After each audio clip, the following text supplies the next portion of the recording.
ಕಳೆದ 2 ದಿನಗಳಿಂದ ಹೊನ್ನಾವರ ತಾಲೂಕಿನಲ್ಲಿ ಗಾಳಿ ಮಳೆ ಜೋರಾಗಿದ್ದು ವಿದ್ಯುತ್ ಕಂಬಗಳು ಟ್ರಾನ್ಸ್ಫಾರ್ಮರ್ಗಳು ಧಾರಾಶಾಹಿಯಾಗುತ್ತಿದ್ದು ರಾತ್ರಿಯೂ ವಿದ್ಯುತ್ ಸಿಗುತ್ತಿಲ್ಲ.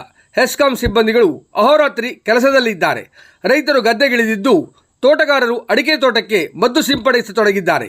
ಇವುಗಳ ಮಧ್ಯೆ ಪ್ರಕೃತಿ ಅದ್ಭುತ ಚಿತ್ರ ಬರೆಯುತ್ತಿದ್ದು ಜಲಪಾತಗಳು ತೀರ್ಥಗಳು ಜೀವ ತಳೆದಿವೆ.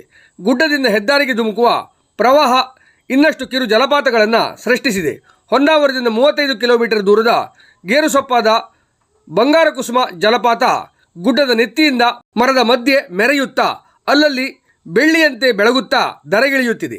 3 ಕಿಲೋಮೀಟರ್ ದೂರದ ಕರ್ಕಿ ಸರ್ಪಕರ್ಣೇಶ್ವರ ದೇವಸ್ಥಾನದ ಬಳಿಯ ಶಂಖತೀರ್ಥ ಮೈದುಂಬಿಕೊಂಡಿದೆ.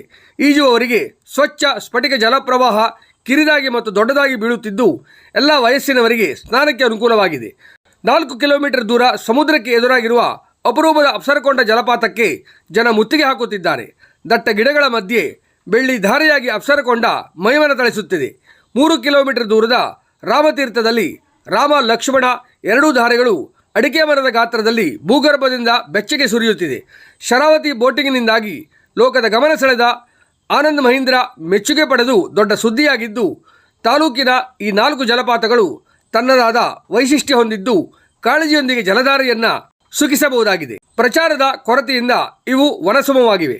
ಈ ಸ್ಥಳಕ್ಕೆ ಆಗಮಿಸುವ ಪ್ರವಾಸಿಗರು ಸುರಕ್ಷಿತವಾಗಿ ತೆರಳಿ ನಿಸರ್ಗದ ಸೊಬಗನ್ನು ಸವಿಯಬಹುದಾಗಿದೆ.